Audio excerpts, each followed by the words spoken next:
Hey everybody, welcome back to this teaching series on The Funnel, 10 Secrets to Extraordinary Church Growth. I'm Ross Turner, the author of the book. I'm also the owner of Vibrant Agency. We are a church communication and marketing team. We work with churches and nonprofits to join your staff and be a part of your goals, your staff. We join your mission and use marketing, communications, graphics, videos, website, all that as if we were on staff. And so if you are interested in learning more about us, follow the links below. I'd love to personally connect with you. We are on part 3 of this teaching series, talking about the specifics, the nuts and bolts behind using marketing for a ministry or a nonprofit or a church, how it works, why it works, and how we should view it. This book, The Funnel, has 10 different secrets, which are 10 different chapters, and I'm going to review the nuts and bolts of how they work. And in this particular chapter, I would encourage you, if you haven't watched the other 2 videos, they really lay the foundation for where we're at right now. This one is secret number 3. You need a funnel. What is a funnel? A lot of people in marketing use the term funnel when it comes to their advertising, their social media, their ads. And I'm going to explain why that works and how it works in this chapter. So follow along. Secret number 3, you need a funnel. So here's how this chapter starts. Let me read it. What is a funnel? In simple terms, it is the course of decision-making when someone engages with a new brand. When someone makes a choice to buy something online, try a new restaurant, go to a church, whatever, there is a specific process that they go through. And once you understand and embrace this process, you can tailor your marketing to guide people on each step of their journey. So philosophically, you understand that it's not as simple as just showing somebody, a post on social media and did it work or not. It's much more complicated than that.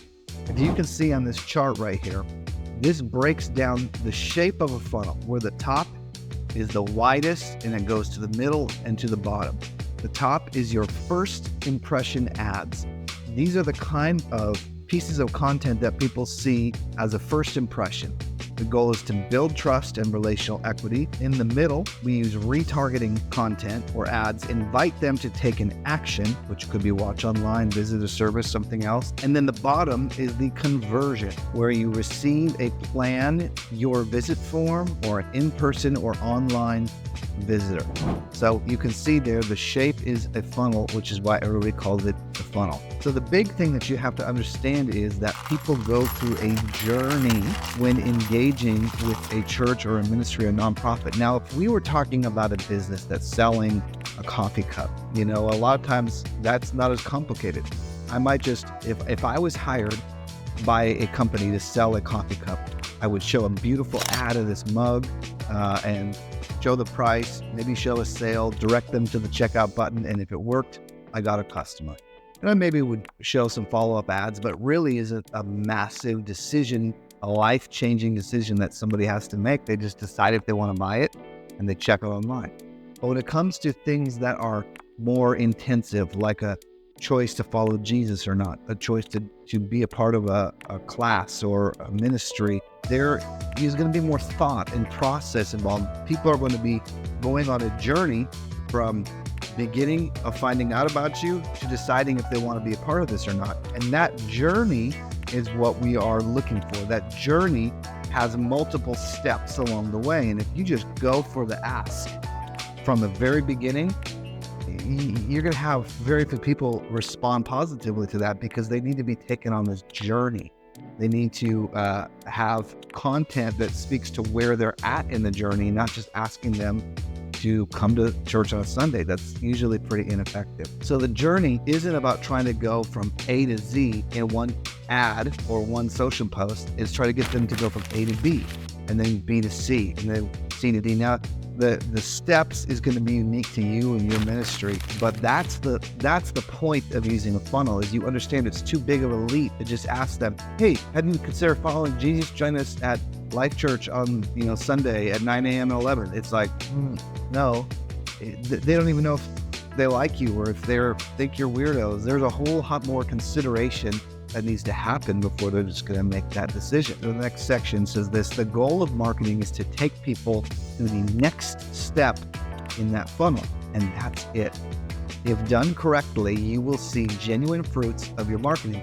If done incorrectly, you will likely spend a lot of hours and dollars without seeing results. So the last thing that I want to do, and it pains me to hear when I do consultations with churches, part of the reason I wrote this book is people invest a lot of money into ads, inviting people to church with very, very limited results. You have to view it as a journey. The next section says this: some companies have a simple 3-step funnel, such as an offer, website, purchase, boom, boom, boom. But some companies have an extensive multi-step sales funnel that is much more elaborate. However, the step-by-step concept is still the same, regardless of how many steps are in your process, and it applies to your church in more ways than you can imagine. So when we understand that, hey, now I'm embracing that, I understand people have to go on a journey, I am going to flesh out what I think that those steps are for our church. It could be 3 steps, it could be 5 steps, it could be see something online,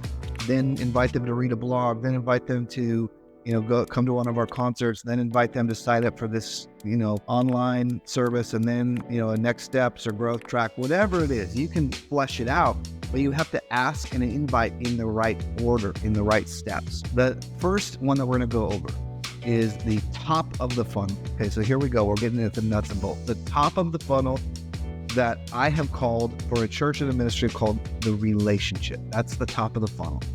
So what is the difference between a normal ad and a top of the funnel ad?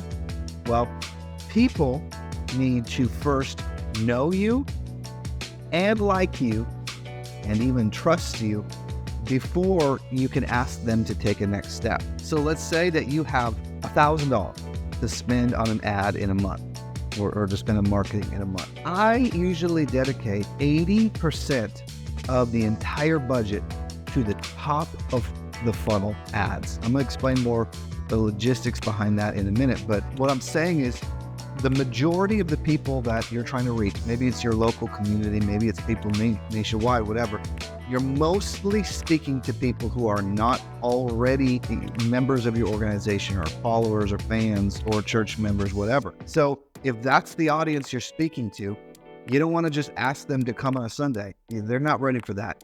You want to just provide value to them, build a relationship, get them to know, like, and trust you. Why?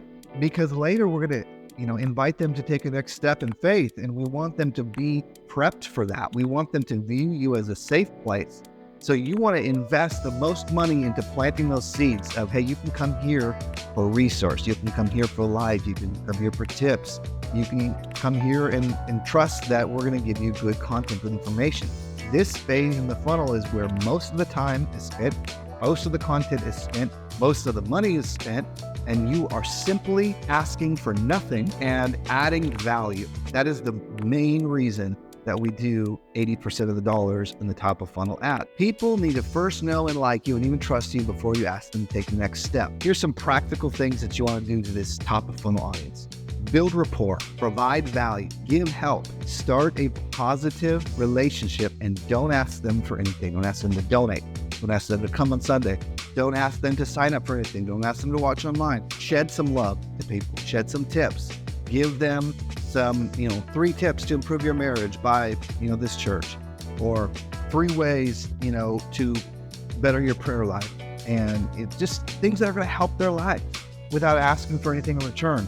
You will start to build rapport with your followers, with your community. If people's first impression of you is that you want something from them, they are going to have sales resistance. This is the ultimate fail, because once people have sales resistance, they're almost impossible to win back. Now, I know we're not selling anything, but it's the term, sales resistant. So here's a story that I talk about in the book. My wife and I, a while back when I was writing this book, we were looking for a new sofa, a new couch. And we went to a store in the town I live in here in California, and it had some beautiful furniture in there. The second I walked into that store, there was a guy that came over with his clipboard, and he was ready to greet me at the door. And he wasn't just ready to greet me at the door. He wanted to ask us what kind of sofa we wanted. He was following us around. he was not really reading my cues of like, let me just look around, bro. I just want to look at some sofas and, I'll ask you if I have any questions, but he kept following us around. Hey, let me, point you to this deal here. Like, he was doing his job, and that's what they train him to do. And statistically, I bet you that makes some sales happen. But here's what my experience was. I had so much sales resistance. Like, bro, I'm not answering your questions right now. I don't want to give you any info of what I'm looking for, what my budget is, just let me look. And when I'm ready, then I will talk to you about next steps and if I'm ready. But because of the fact that he wouldn't let me have that space, he wouldn't let me do my own process and journey, we left. My wife was nice, we were polite and everything, but I just wanted to get out of there because I'm like, God won't leave us alone.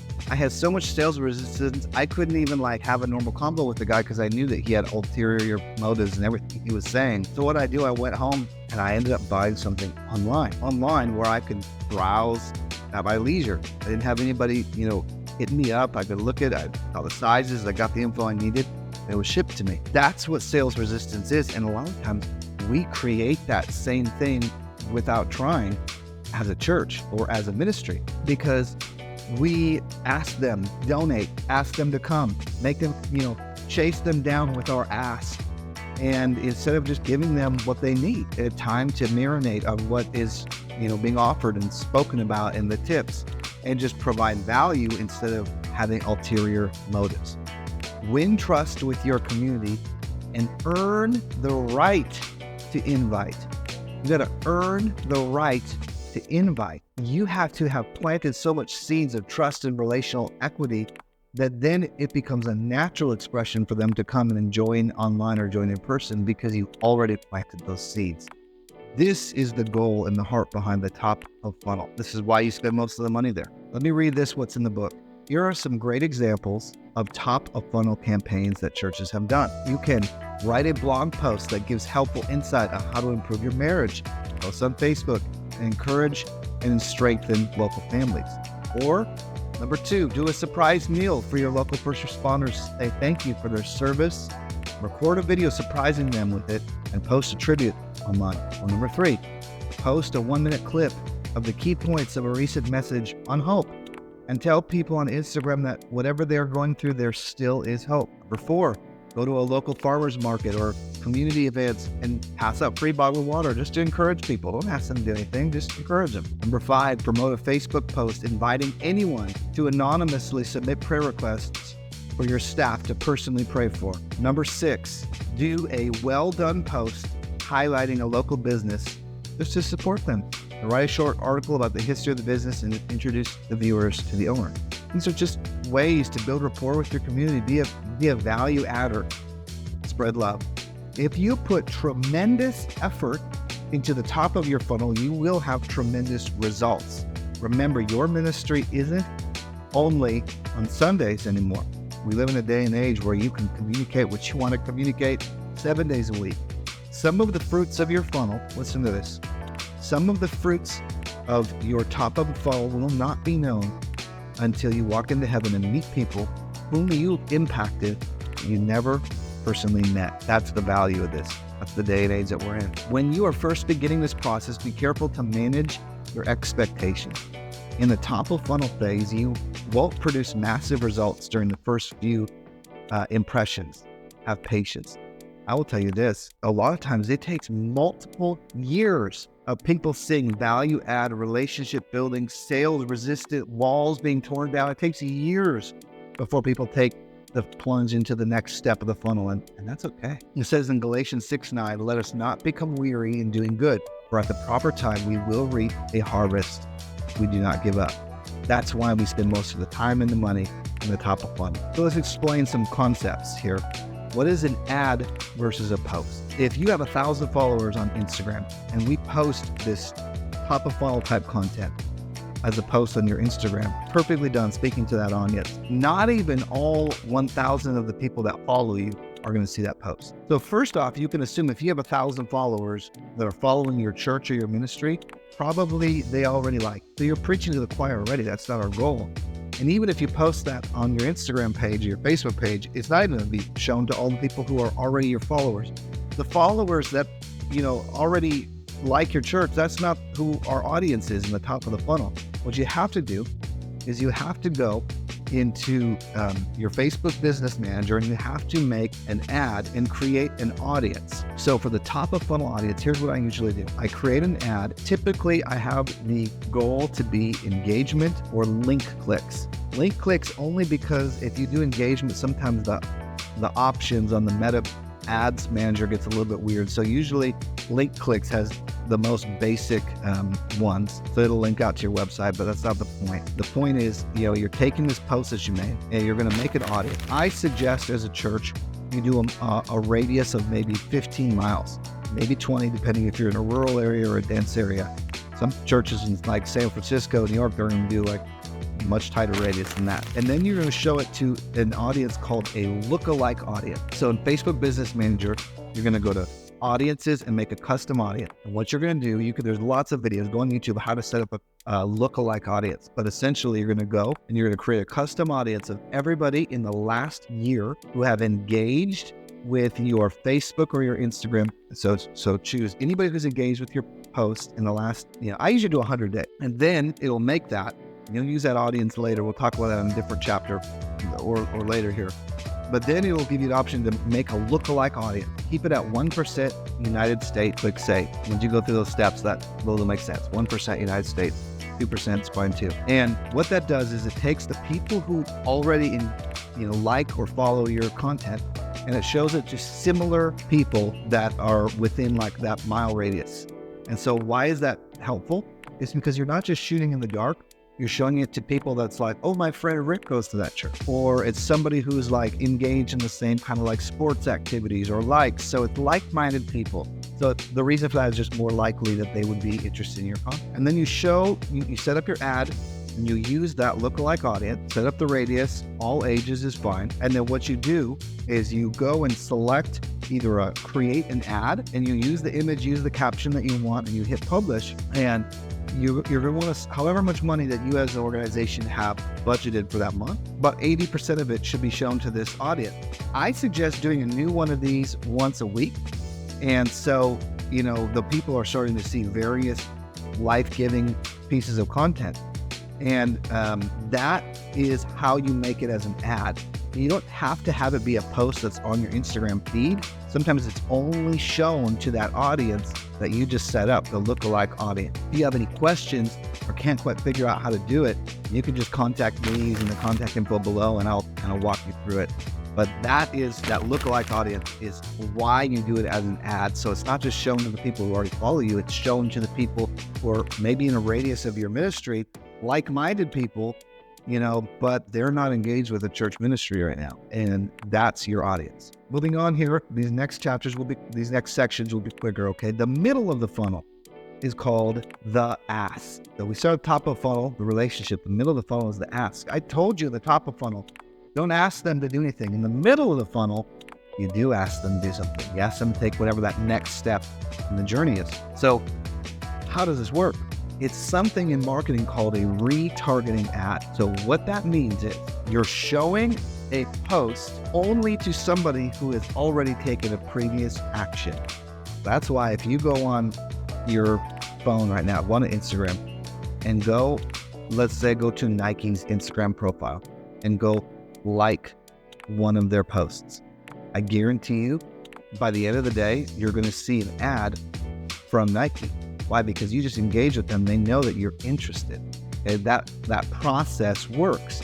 So in that same way of being faithful with our money, in this middle of the funnel, you're going to do a retargeting ad. So let's go back. Top of funnel, you made this cool lookalike audience and you did an ad, and maybe the ad says, 3 steps to improve your marriage by Life Church. And you posted these tips. And somebody watched, maybe it was a video, watched all the video or liked the video. Now, the next time that they're on Instagram, they can see an ad saying, hey, we're having a teaching series. Come join us. Or, hey, read this article or download this free PDF or get your copy today of this book, whatever that you think is fit for your next, for your ministry. But the key is that you're only showing it to people who have shown interest. How do you do this? You go to Meta Business Manager and you are going to click on custom audience, and you've already set up like a general, anybody who's engaged with Facebook or Instagram. But what you want to do now is you want to do that same process, but for anybody who has watched that specific video or engaged with a post in the last 7 days, because that's when you posted this one. So they're really, really interested, or that specific video. So they like that particular video.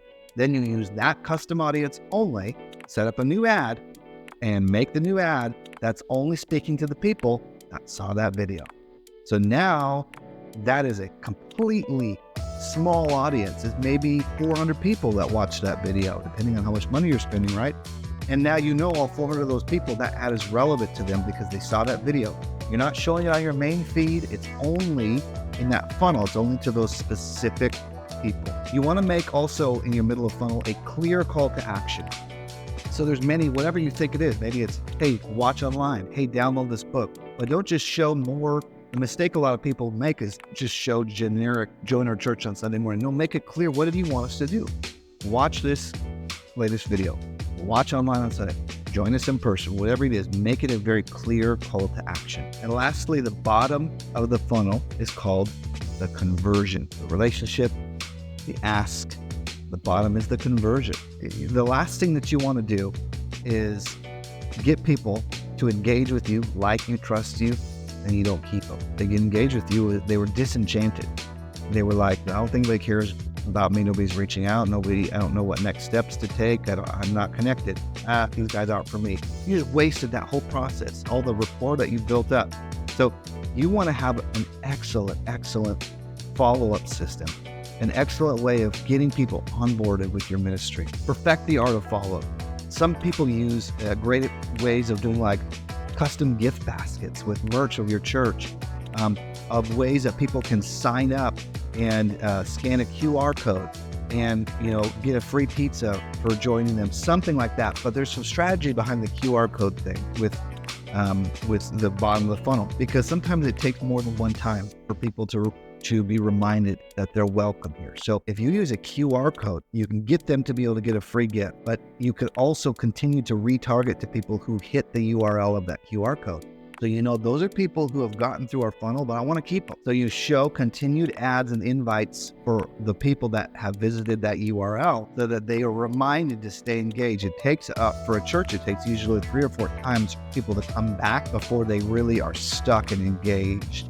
And so don't just waste all that effort and give them to the conversion and then you lose them. Some people are really great at text message follow-up. Maybe your goal is to get them to a next steps class or a discovery class or a DNA class, whatever that is. Specifically decide what your conversion is. Use QR codes to invite them. Customize gift baskets to welcome them. Invest some money in first-time gifts. It's a mistake I think a lot of people make is to not give enough value to their first-time gifts. Remember, the goal of the funnel is to keep people, not just get first-time guests. A lot of people get so excited when they've got a first-time guest and they feel like they succeeded, but really the goal is to keep the people, have them be engaged and be a part of your church, not just to get first-time guests. So step at the top of the funnel, the middle of the funnel, the bottom of the funnel.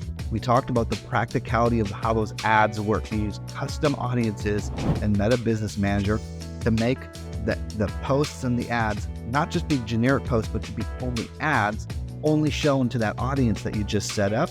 Make sure you use location, make sure you use custom audiences, and you use retargeting in the middle of the funnel. Use QR codes for the bottom of the funnel to help you measure your success. How much money did I spend this month in ads? How many QR code scans did I get? Oh, I got 20 of them. And I spent this much money. You can reverse engineer what is your cost per conversion now. Now you're like, oh man, it costs us $48 per first-time guest. Is that good? Is that bad? Well, you can have that conversation when you have actual data to use. I hope this chapter has been helpful to you. The next chapter, we're going more and more in depth, in detail on how to set up those ads, which ones work, branding, all those are coming up next. Make sure you watch these videos in order. Again, if you ever want to reach out personally to any of us at Vibrant Agency, I can't wait to hear from you. I hope this video was helpful, and we will see you soon.